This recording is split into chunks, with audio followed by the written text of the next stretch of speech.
Extremely grateful to the Honorable Prime Minister that he's finally spoken on an issue which is of the utmost concern to this country.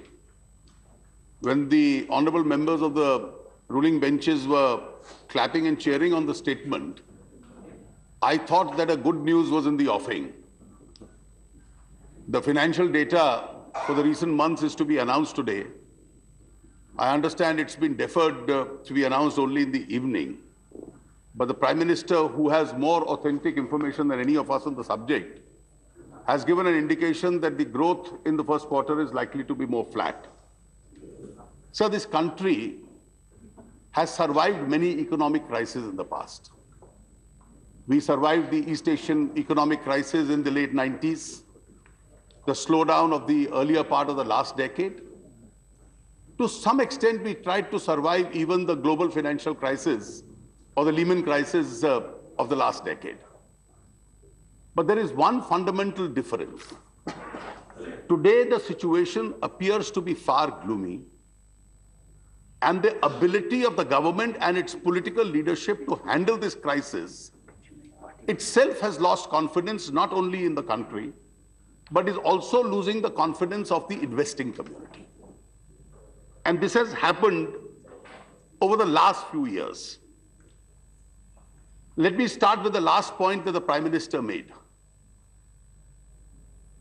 He emphasized the need for a larger consensus on economic issues. Of course, it's necessary. But then consensus on economic issue emerges out of a political environment. If that political environment for consensus is not built up by the government, on the contrary, it is regularly fractured by the government of the day, then to expect consensus only on economic issues itself will be a daunting and a challenging task. No government can say, I want consultation, I want to be very democratic, but I am a democrat only when in distress. That seems to be the attitude of this government. And therefore, I think it's a lesson for all of us, particularly this government, that in a course of conduct with state governments, with political parties, conduct in this House while conducting the affairs, conduct of its investigative agencies, once it reaches a certain level of fairness and has political acceptability, then despite differences on crucial matters of national interest, there could be consensus, and we'd welcome a consensus of this kind. But if a government regularly breaks and fractures that consensus, then it may be very challenging for it to expect a consensus when in isolation. So this government lost and it's for the Honorable Prime Minister, and that's my question. You blamed global factors for it. You blamed various other factors which have come in. But has the Prime Minister realized that the whole world was warning us? It was global financial media which was warning us. It was global investors who were warning us that there is a spate of policy paralysis going on in India. And this has been a criticism for the last 4 to 5 years. Could you, that is the actual position. please. The whole world warned us. And it was a fair comment that the world was making. It is not a comment that we didn't invent this phrase. Never has this phrase been used for economic policy direction in India as much it has been used in the last few years. And this has been used by responsible international observers. Why did we lose the trust of international investors? Why did we lose the trust of domestic investors? Instead of somebody investing in India, and that had an impact even on current account deficit, that you had a reverse flow of investment from India going on outside. People started saying that India may no longer be the best place to do business in. From 1991 onwards till today, under governments of different political complexions, we as a nation succeeded in showcasing India as an economic destination. In the last few years, that image was lost. Kindly see the impact, Honorable Prime Minister, that corruption has had. The finance minister recently made a statement blaming or indicating the blame on certain other institutions. Let's take the case of the spectrum allocation and see the spiral effect. It was a case of governmental corruption. The CAG came out with the report. The CAG gave some numbers on which we may have different views. The court acted because it was apparently a case of corruption. As a result, sir, may I just request you, this is a very important issue. I know, but there are many members which would I think need clarifications. So let clarifications be. I leave it to your judgment.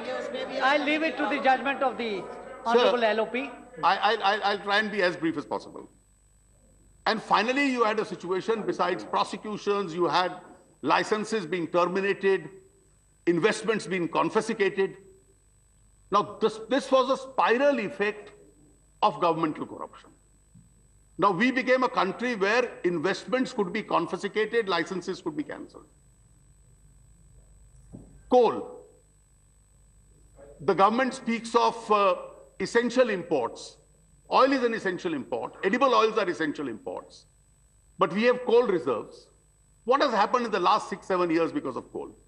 Essentially because of governmental corruption, you have today a situation where we have to import almost $20 billion of coal. The global prices are going up. The result of which is current account deficit. Iron ore, both corruption by section of the industry, as also by our system, including agencies of the government, you have a situation that our imports have come to a standstill. Now, it may not be, exports have come to a standstill. Now, all these factors are contributing to the current account deficit. Now, we can say that the courts are responsible, the CAG is responsible, but the root cause in what we did, and this was a spiral effect of what corruption took place within our system, the spiral effect of which was that people started losing confidence as far as we were concerned. Policy decision, and here leadership was required, not only for policy directives, but you can indicate that some difficult decisions took place during 2009, 2011. But when some fiscal suggestions were made, including suggestions for retrospective taxation, the Prime Minister should have, as an eminent economist and a leader of the government, applied himself as to what the long-term impact of this is going to be. Now, each of these decisions, you lost the trust of global investors, you lost the trust of domestic investors, and therefore merely to say that there are global factors, there is a crisis in Syria, that others are also doing very badly. Honorable Prime Minister, a failed candidate in a class always has this explanation that the whole class has failed this time.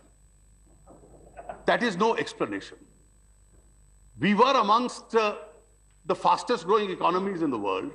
We were being showcased before the world, and therefore our benchmarks, today agencies are indicating that our growth rates may fall even below 4% this year.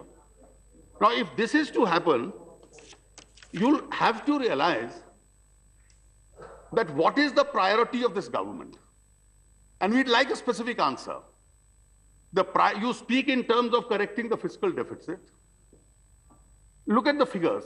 There was a time when the going was good. And for years together, we had a 8 to 9% growth rate. We came down to 2.5, 3% fiscal deficit. And then electoral expenditure was undertaken. As a result of which, from 2.5, you've gone up to 6%. Your revenue deficits went up. And merely to say that the periods 2009, 2011 were responsible, because those in charge at that time are not here to defend themselves. This is an exercise which started in 2007, 2008, keeping the last election in mind. Therefore, you'll now have to decide whether you want to go back to prudence or you want to give priority to populism, which I'm afraid your government is still doing. Because if you continue to follow the course, then the legacy that you left behind will not be the legacy that you left behind as a finance minister. That legacy was different.